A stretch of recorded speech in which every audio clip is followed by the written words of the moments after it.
A guten Erev Shabbos, my holy brothers and sisters.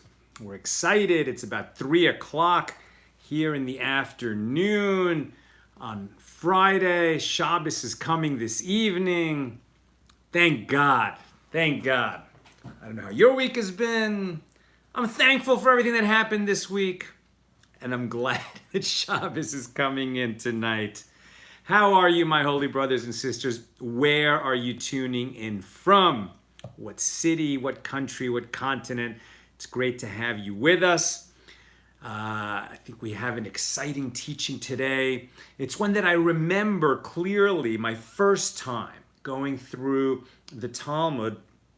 And the question that we're asking today is, did King David commit a great sin? And I remember the first time I read it, I didn't really understand it. It seemed like, were the sages just engaging in some legalese to justify David's behavior?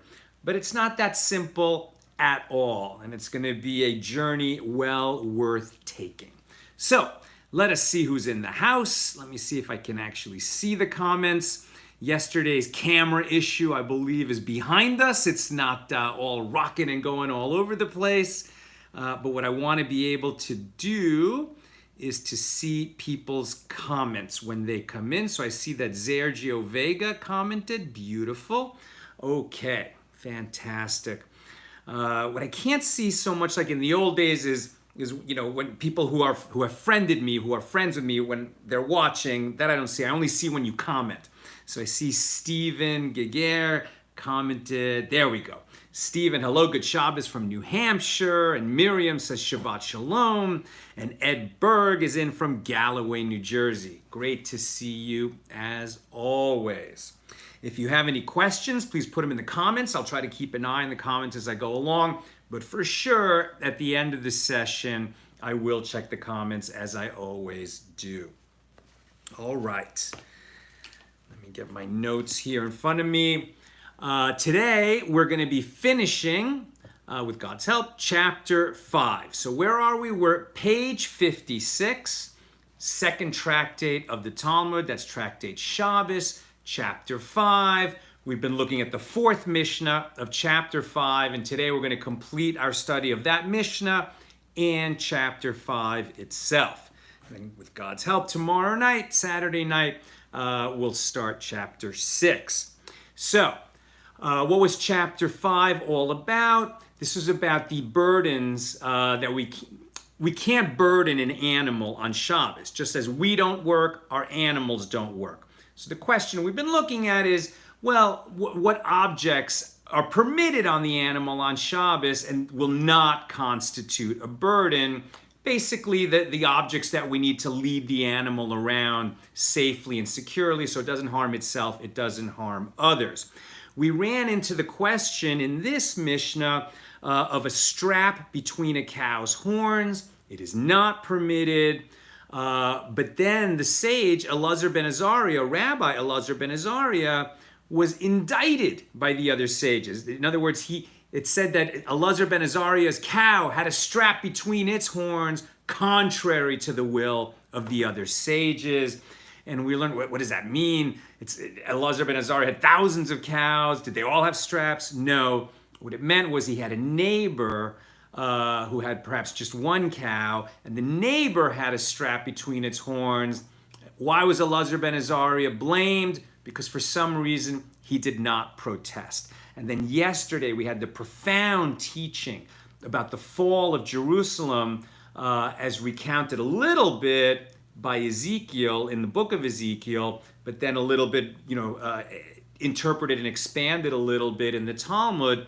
And we came to understand that the righteous people who lived in Jerusalem at the time that there were all these sinners committing idolatry and other sins that led to the fall of Jerusalem and the fall of the first temple to the army of Nebuchadnezzar, this was the one time in all of Scripture and perhaps in all of history that God made a promise for good and then retracted.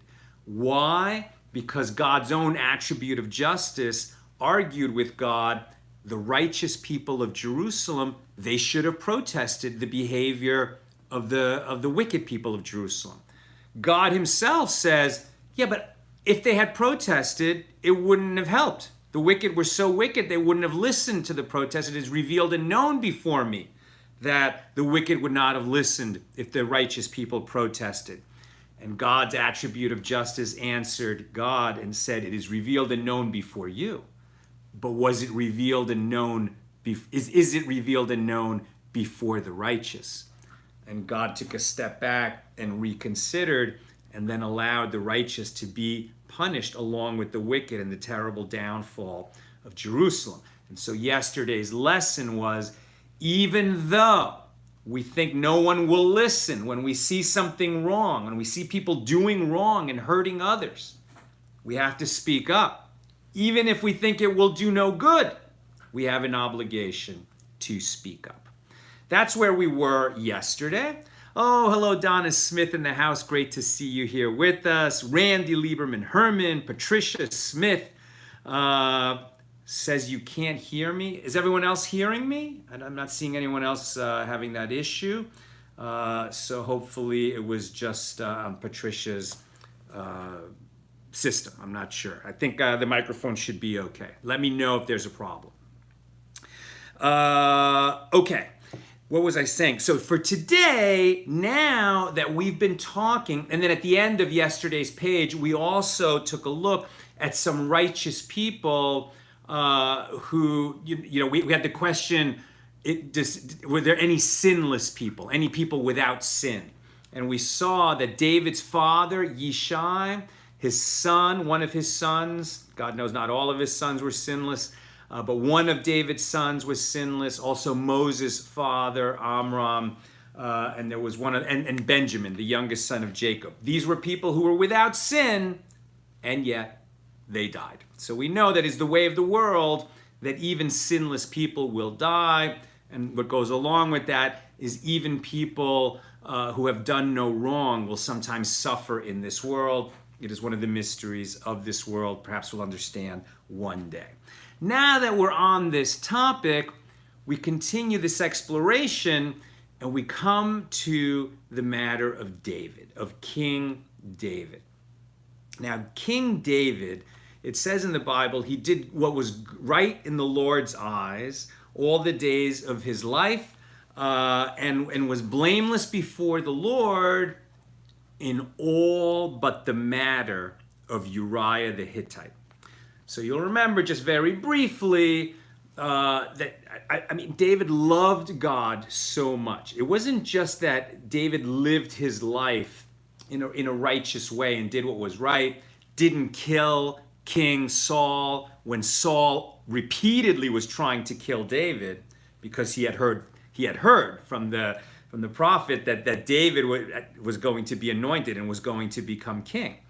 And so Saul, perhaps to save the kingdom for his son, perhaps just because he didn't want to lose it, whatever the reason, he repeatedly tried to kill the national hero, David, who at that time was the general of his armies, when David had it in his power to kill Saul. The king was trying to kill him. David didn't do it because he wouldn't kill the Lord's anointed, right? And it wasn't just that he was like a good guy with a great moral center. He had those things.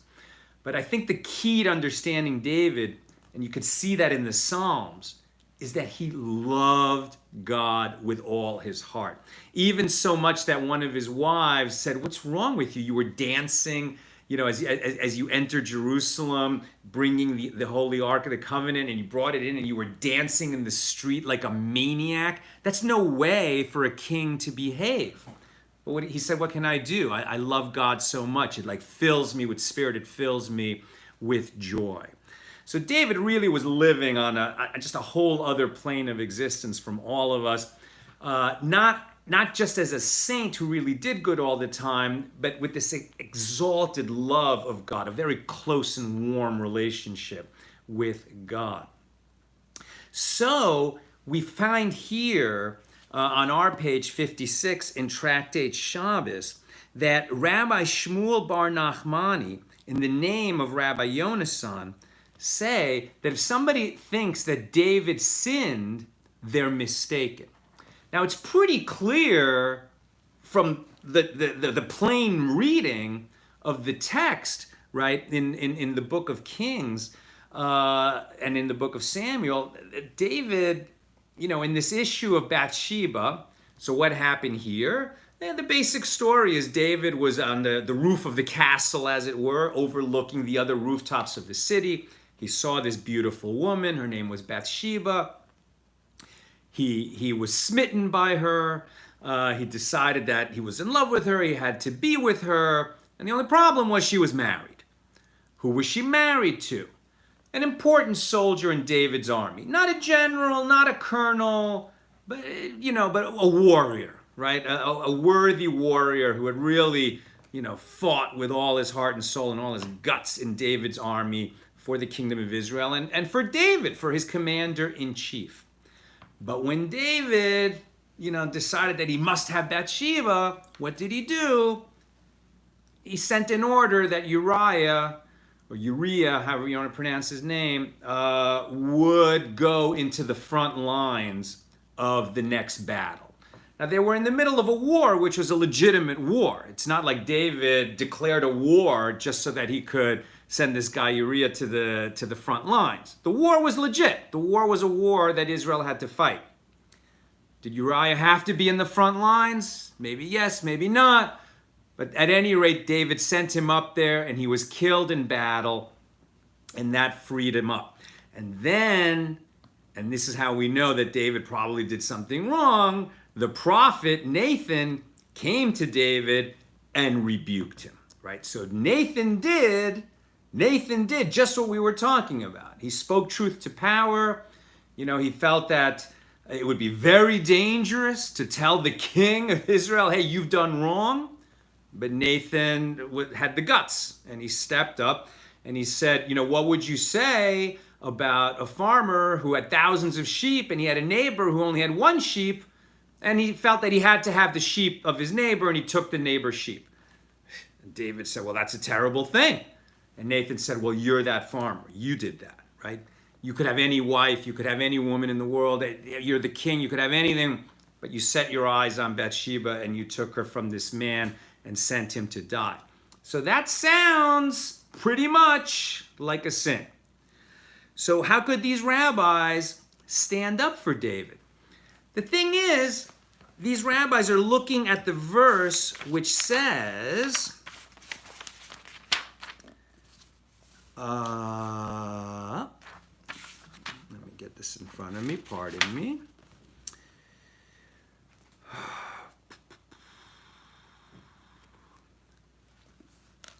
Let me just get this in front of me, where they say, if you think that David sinned, then you're misunderstanding the verse.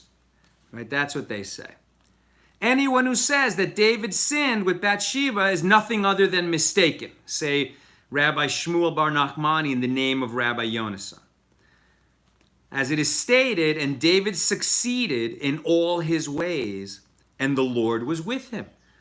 So is it possible that sin came to his hand and nevertheless the divine presence was with him? So if David did this terrible thing, why would the Lord be with him? And why would the Lord maintain that close relationship with David? Why? If he did this terrible thing. That's really the key question, right? Could David have done this terrible sin and still have the Lord with him? And so since they're troubled by that, they say, well, maybe we're misunderstanding. Maybe, yes, David intended to do this thing. Yes, he set his eyes on Bathsheba. He wanted to be with her, and that clouded his thinking, and he sent Uriah up to the front lines. But it is also true that it was a legitimate war. It's not like David declared a war or created a battle for an illegitimate reason. The war needed to be fought. That battle needed to be fought. Uriah, fantastic warrior. The king does not bear culpability when his soldiers die in battle. It may and should weigh heavily on him. He should feel responsible. He should care very much. Possibly should make the personal visit, right, to the families of the bereaved families who lose warriors in that battle. But it is a legitimate war. So let me just get this in front of me. So what they said, so then they say, so maybe what happened was he intended to do this wrong, but he didn't, right? He intended to get rid of Uriah, but he didn't. Yes, he was sent into the battle, but it was like David formulated this plan that, yeah, maybe I could get rid of him this way, and then he didn't do it, and then the circumstances just became that Uriah ended up dying in the battle anyway. And then David took Bathsheba, but we also learned that all the soldiers, when they would go to battle, they would give their wives a conditional bill of divorce before they went. Why would they do that? Because sometimes it could happen that a soldier was lost in a battle and no one saw what happened, and either the enemy took the body away, or sometimes they had explosions on the battlefield, or there was a rock slide, or whatever happened, and the soldier never came back. He was lost. Now, that would be a terrible situation for his wife, because if they didn't know that the soldier died, if it wasn't proven, if there weren't two witnesses that the soldier died, so then she's not free to marry again. And she could be stuck in that situation of being an agunah, right? A woman who's bound to a husband who is missing, right? And so she can't remarry, she can't move forward with her life until they find the body or witnesses that say he died. So to prevent that from happening to their wives, the soldiers would give their wives, before they go to one of these battles in the wars of David, they would give their wives this conditional bill of divorce, that if I do not return, then you are divorced from me from the day that I left. And so if David sent for Bathsheba, it was legitimate. He wasn't sleeping with a married woman when he took her into the castle. So this is the sort of the legal argument. It's a legitimate argument that it's Rabbi Shmuel bar Nachmani in the name of Rabbi Yonasan. It doesn't sit well with us, does it? Right? It doesn't really sit well. I mean, this is like a lot of examining the law and turning it over and around and in and out and backwards to justify a behavior, which in the plain text of Scripture, the prophet Nathan says to him, you did wrong. You did what was wrong in the eyes of the Lord. And even though it says, the phrase is, why have you despised the word of the Lord to do evil? Now, our sages here say, everywhere else that someone does evil in Scripture, it says, why have you despised the word of the Lord and done evil? Right? Why did you do evil? Or that person did evil. He did what was evil in the sight of the Lord. And about David, it says, you despise the word of the Lord to do evil. As if he didn't complete the evil. He was going to do the evil, but he didn't do it.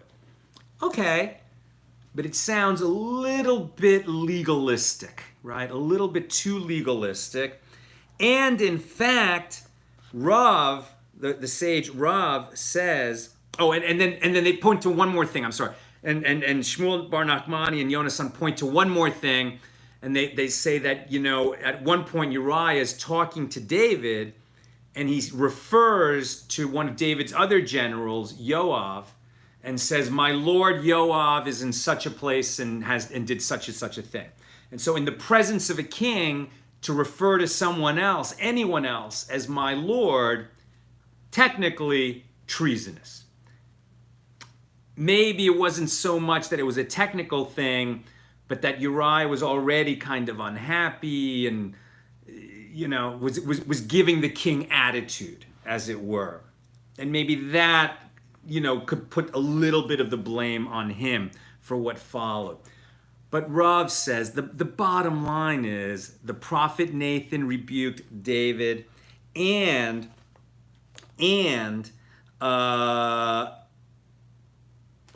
we have a verse that actually says, quite simply, let me just get it. It says that David was good in everything that he did, except in the matter of Uriah. So let's just get that. in 1 Kings 15:5, right? Rav says, when you analyze the matter of David, no sin that he committed is found in his lifetime except for that involving Uriah. As it is written, because David did that which was right in the eyes of the Lord and turned not aside from anything that the Lord commanded him all the days of his life, save only in the matter of Uriah the Hittite. Right? I mean, it's just plain as day. You can't explain it away. And so even though some of the sages try very hard to justify David's behavior, and Rav at one point even tries to do it himself, and he says, well, he reports that Rebbe said that David was innocent. And if you think that he sinned, you misunderstood. Rebbe is Rabbi Yehuda Hanasi, who put together the Mishnah, and really one of the great sages of the Talmud. Rav also notes that Rebbe was personally a descendant of David, and perhaps that's why he was a little bit biased and was trying to make him out to be innocent. So he's not so innocent. And in fact, Abaye says not only that, but Rav himself said elsewhere that David had not one but two sins. What was the second sin?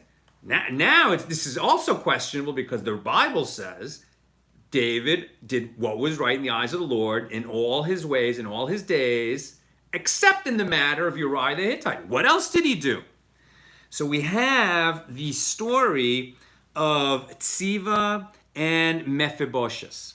So Mephiboshes was a son of Saul, right? So remember, Saul was the first king of England. He was anointed by the prophet Shmuel, Samuel.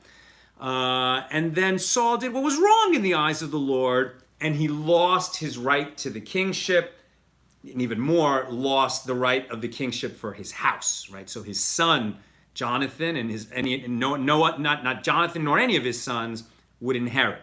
David would become king, and then the kingship of Israel would forever stay with the house of David, right? Solomon would succeed David, etc. So what was this issue that happened with Mephiboshes? So Mephiboshes was a son of Saul. So okay, he's not going to be king, but he's still, it's like you can imagine that the house of Saul remains important. They're not going to be the king anymore, but they're like the duke. It's a dukedom. They're important people. There was a servant of Saul who became a servant of his son Mephiboshes after Saul's death, and this servant was named Tzivah. Tzivah was all, they were fighting wars. There were wars all the time with the Moab, the Philistines, etc. I'm not even sure right now who the different wars are. For sure the Moabites is one of them. But at a certain point, Tzivah, who's a servant, right, of his master, Mephiboshes, goes to David and speaks against his master, against Mephiboshes. David is not sure who to believe. Saul's son, Mephiboshes, who also has a problem with David, right? Because David has become king instead of his father Saul. And Tzivah, who speaks against Mephiboshes. So what is the sin that David commits? He accepts a report of slander against Mephiboshes. We see that in this, I'm not going to tell the whole story, but basically David kind of goes back and forth because he's not sure who to believe. But in the end, he takes half of the dukedom, as it were, half of the property of Mephiboshes, and gives it to Tzivah, who was his servant, right? So he ends up splitting the property that used to belong to Saul between one of Saul's sons and one of Saul's servants, a family servant, ends up sort of being promoted to the level of a duke, right, of a noble in Israel. Is that a sin? Is that a sin? I mean, David was doing the best that he could with limited information. It was unclear what was going on, and he ended up saying, you know what, let's just split it in half, right? But what we learn out from this is that in terms of Lashon Hara, in terms of slander, It is a sin to listen to it. It is a sin to repeat it. And what we learned from this incident, it is a sin to believe it. If somebody comes to you and tells you, hey, so-and-so is a jerk and did this and did this and did that, unless you're considering getting into a financial arrangement with this third party, in which case that's one of those limited cases where somebody can report to you behavior by somebody else, and only with respect to the fact that, when you call someone for a referral, you're thinking of hiring an employee, you're thinking of entering into a contract with somebody, and you want to know who this person is that you're going to get into, a relationship with. Or if somebody's going to get married and they want to hear something about the person they're going to marry, in those very limited circumstances, you can get, very specific information that is pertinent to this proposed relationship. But in general, we don't listen to gossip, we don't listen to slander, we certainly don't repeat it. And what we're learning here is, and it's a sin to believe it. It is a sin to believe it. And it makes sense. Because somebody who is willing to, to hear and transfer gossip is not a trustworthy person, is not somebody who should be believed. I mean, society loves gossip. So many people truck in gossip constantly. It's interesting. We have to train ourselves not to hear it, certainly not to repeat it, and not even to believe it. How do we know that? Because when David accepted this slander from Tzivah against his master Mephiboshes and ended up splitting the house of Saul, or the property of Saul, between Saul's son Mephiboshes and that servant Tzivah, a voice from heaven came and said to David, teaches the Talmud here on this page, and said to David, because you listened to this report and split this household between the master and the one, between its owner and the one who slandered the owner, the kingdom of Israel will be split between Rehovoam and Yerovoam.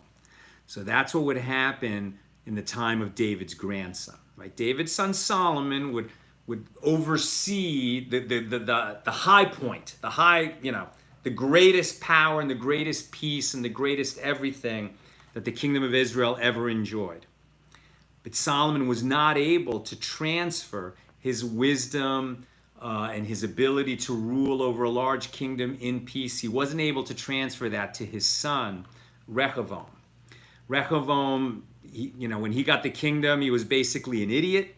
He took bad advice. He rejected the advice of his elders, took advice from his friends, and where they told him, Solomon really taxed the people hard for many years in order to build that temple. Now show them that the temple's built, there's a new king in town, I care about the people, I'm going to ease up on the taxes. And that's what the elders said. And the friends of Rehoboam said to him, no. If your father ruled like with a fist, you should rule with two fists. That was not quite the metaphor, but that was the idea. You have to show the people who's boss. Your father was a great king. Now you're a young king. You need to show the people who's boss. And so he just came down hard on them as soon as he became king.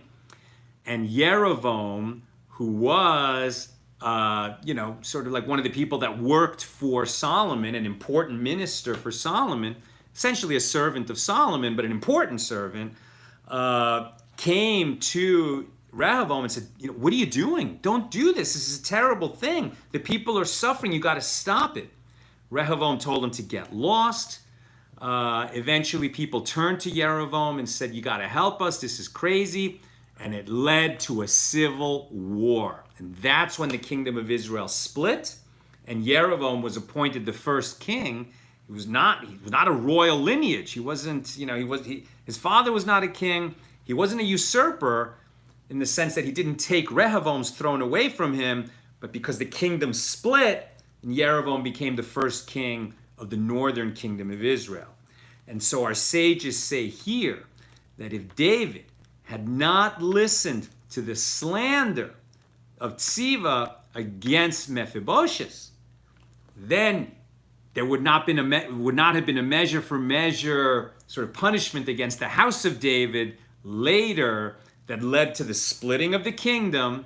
And when the kingdom was split, idolatry was introduced into the northern kingdom and eventually into the southern kingdom.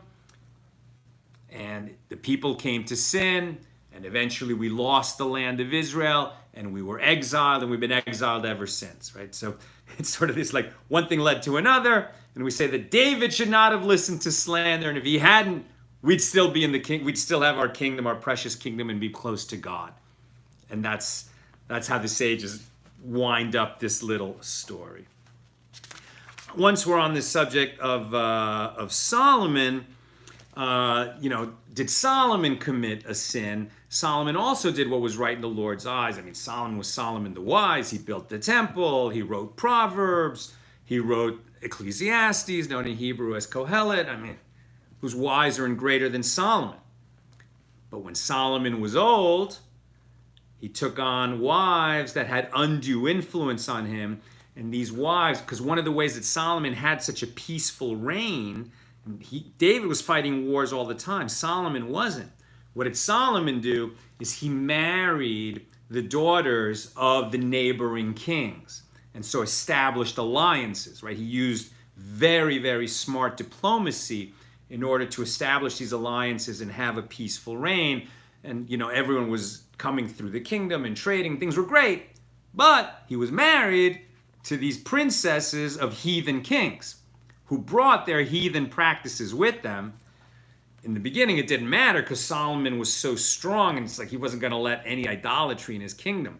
But as he got older and a little bit less in touch, so two of these these wives of Solomon sought to build temples of idolatry to their gods.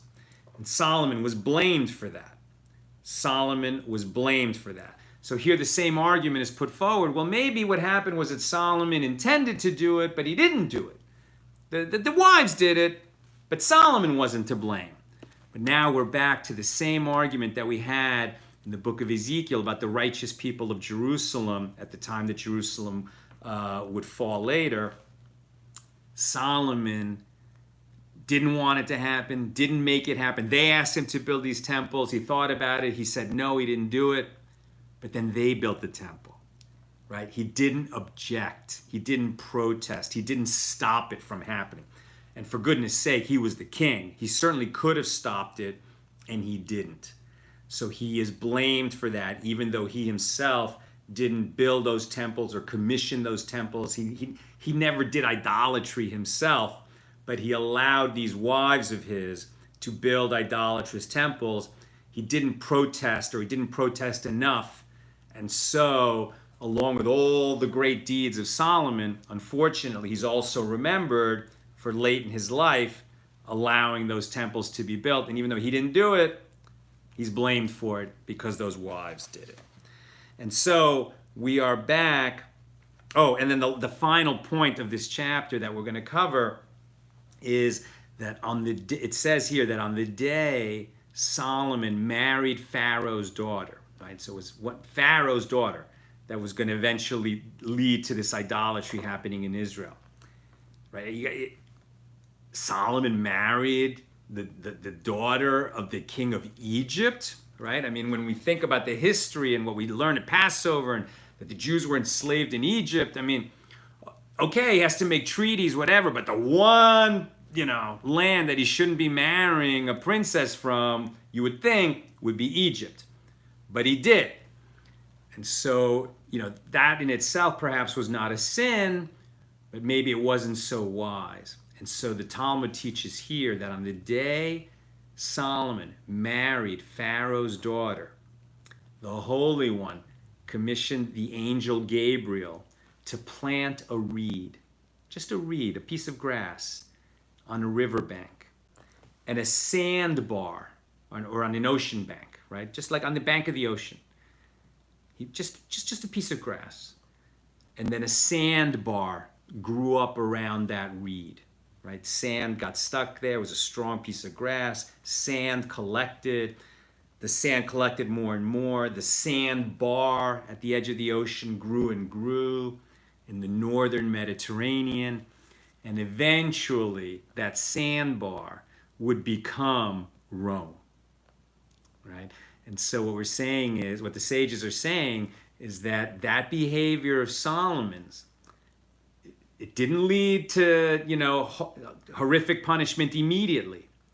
But ultimately, and we're talking about 800 years later, 900 years later, it would be Rome that would sack the Second Temple and destroy begin the exile that we're still in.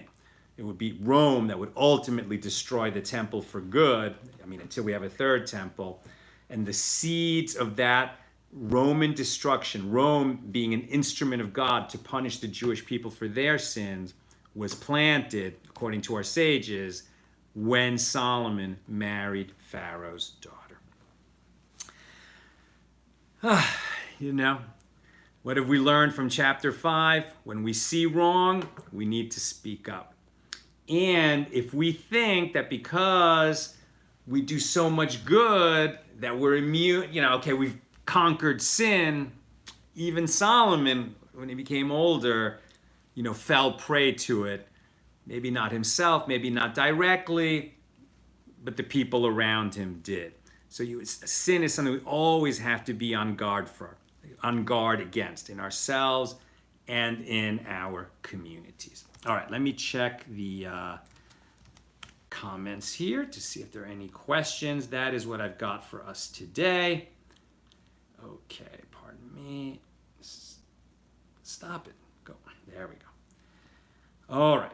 Scott Gregory says, good Shabbos, Sal. Have an amazing and peaceful Shabbos. Beautiful Michelle Orr, Joyce Noah, Chuck Walker, Sharon Fran Brooks, all saying good Shabbos and good Shabbos to you, my holy brothers and sisters. I'm glad the sound was okay for everybody. One person had a problem, but it seems to be okay for everyone else. Thank God. And that's it. That's what I've got for us today. May we be privileged to hear, to see Mashiach in our time. May the Messiah come in our time, so that in terms of all the injustices that we see around us, we see why they existed. But until that day, let's be strong. Let's stand against injustice when we perceive it in ourselves and when we perceive it around us. But perhaps as a final word, an uplifting and positive word.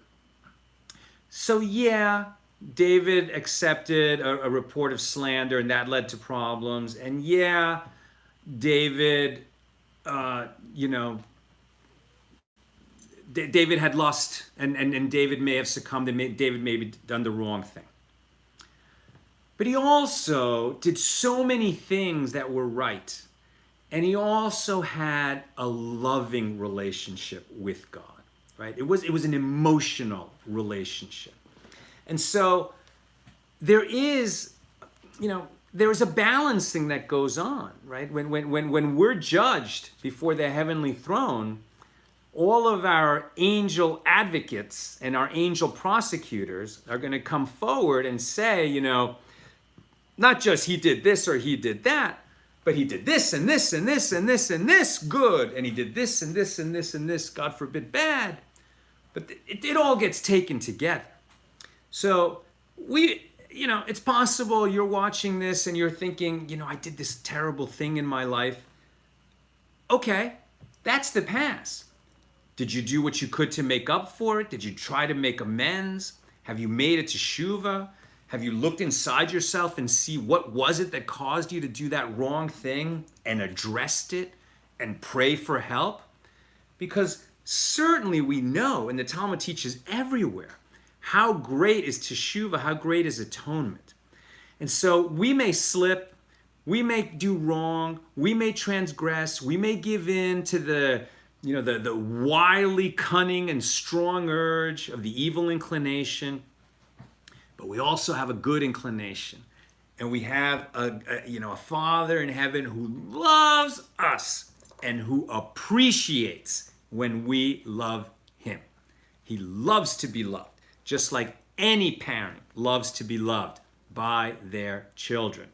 So when we look at David, okay, today we focused a little bit on what David did wrong. But if you read the whole book of Psalms, and if you've never done that in one day, it's something that some people have the practice of doing on some Shabbats of the year. Some people do it every Shabbat. Some people do it when they're in trouble. Some people do it when they travel. If you've never done it, I highly recommend. It takes, you could do it over the course of one day in a few different sittings.